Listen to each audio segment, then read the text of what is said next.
let's jump right in. So you've just finished your 12th grade with physics, chemistry, and math. For so many students, it feels like you're standing in front of this one giant door, and on it, in big letters, it just says engineering. But what if that's not your door? Well, today, we're gonna start opening all the others. You know, this question right here, it causes so much stress, doesn't it? For students, for families.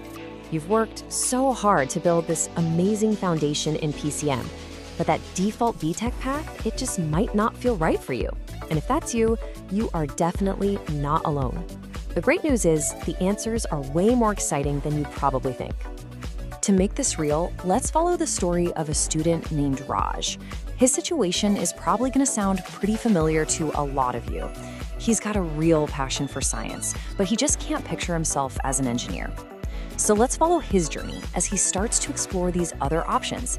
It might just be the map you've been looking for. So here's our game plan for today. First, we're going to do a super quick clarification on what B.Tech even is versus BE.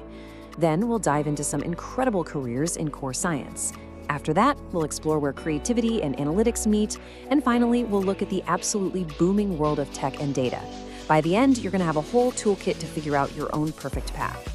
Okay, first things first. Before we go anywhere else, let's clear up something that trips a lot of people up. Not all engineering degrees are created equal. And honestly, just understanding this little difference can be a game changer.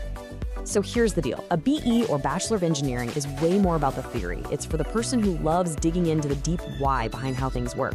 It's the perfect setup if you're thinking about research or higher studies like an M.Tech. Now, B.Tech, or Bachelor of Technology, is all about the how. It's hands-on, it's practical, and it's designed to get you ready for a job in the industry, like from day one. Just knowing this helps you see that even within engineering, there are different lanes for different kinds of minds. Okay, so with that out of the way, let's get to the good stuff. Let's talk about careers that build directly on the subjects you actually enjoyed in school. This is where that strong PCM foundation you've built can really shine. I mean, just think about physics for a second. It's so much more than just formulas on a chalkboard. It's basically the source code for the entire universe. It's what lets us launch satellites into orbit, but it's also the science behind the life-saving MRI machines in hospitals. If you're like Raj, just deeply curious about how everything works, this is an amazing field. And check out some of the actual paths you can take. With a BSc in physics, you could end up working in a top research institution. Or if you specialize in something like nuclear medicine, you're looking at a critical, hands-on career in healthcare. And hey, for those of you who love looking at the stars, there's always astrophysics. The starting salary, which is often shown in LPA or lakhs per annum, is quite solid. But really, the big win here is getting to be a part of some truly mind-blowing work. Okay, let's talk about statistics. In a world that is just flooded with data, statistics is basically the art of making sense of it all. It's about finding the important story hidden in all that noise, and let me tell you, that skill is a superpower that pretty much every single industry is desperate for right now. The opportunities here are just insane. A degree in statistics doesn't mean you're stuck in a back room crunching numbers. No way.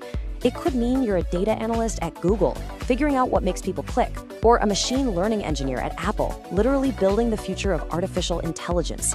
You could even end up at the World Bank, shaping global policy.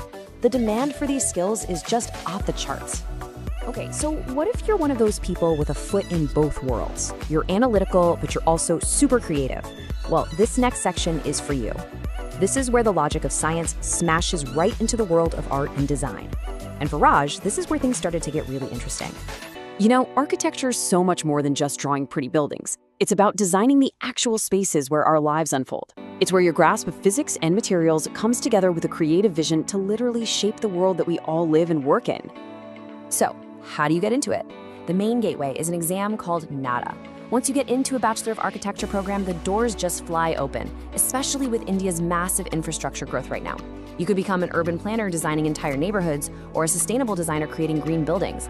And yeah, the starting salaries, anywhere from 4 to 10 lakhs per year, are pretty darn good. Just take a look at the phone in your pocket, or maybe the chair you're sitting on right now. An industrial designer brought that to life. This field is all about that perfect blend of form and function, using your technical brain to design the products that we all use every single day. All right, let's shift gears and talk about the fields that are, let's be honest, absolutely running the modern economy. These are some of the most exciting and high-paying careers out there, and they are perfect for that analytical brain you've developed with your PCM studies. So let's just blow up a huge myth right now with this chart. The idea that you need an engineering degree to get a top-tier starting salary, it's just not true anymore. I mean, look at the potential here in data science, the merchant navy, and aviation. These fields pay well because they demand very specific skills, a calm mind under pressure, and a huge amount of responsibility.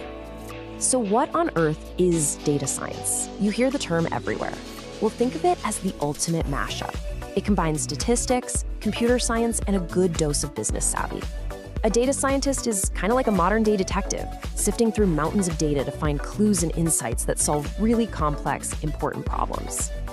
Now, if you're leaning toward the tech and business world, BCA and BBA are two awesome and really accessible degrees.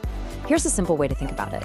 If you love the idea of building things with code, creating apps and software, then BCA is your track. But if you're more interested in the strategy behind the technology, the leadership, the marketing, the business side of things, then BBA is for you. Both are fantastic launchpads for a PCM student. And hey, for those of you with a real sense of adventure, if the idea of a desk job just sounds boring, don't forget about fields like the merchant navy or aviation. These are careers that use your physics and math skills in really high-stakes situations, all while offering you a chance to see the world. In fact, this is where our student, Raj, actually found his perfect fit in the world of aviation. Okay, we have covered a ton of ground, so now we get to the most important part of all. How do you take all this information and actually make the right choice for your future? This really is the million-dollar question, isn't it? And it's totally normal to feel a little overwhelmed right now, but you don't have to be. Let's break down a simple way to go from this long list of options to a choice you can feel really confident about. Here it is, your decision-making toolkit. Step 1, and this is the most important one. Forget about what's trendy for a second. What are you actually interested in? Step 2, do your homework. Look into the specific courses, what they cover, and what exams you need to take. Then think bigger picture. Where do you want to be in 10 years? What kind of environment do you see yourself happy in? And please remember this, your degree is just the starting line, not the finish line. Your PCM background has already given you an amazing foundation to succeed in any of these fields. And that brings us right back to Raj, because he dared to look past the default option. He didn't just find a career, he found something he was truly passionate about. He went from feeling totally lost to being genuinely excited about a future in aviation. That's the real power of exploring all your options. So I'll just leave you with this final thought. Are you going to follow the path that everyone else is on just because it's the most common? Or are you going to take a moment, look at all the possibilities, and forge your own path based on what truly drives you? The choice is all yours. And as we've seen today, the options are way bigger and way more exciting than you probably ever imagined. Wow, Edgroom, my academic co-pilot. This is going to be so helpful.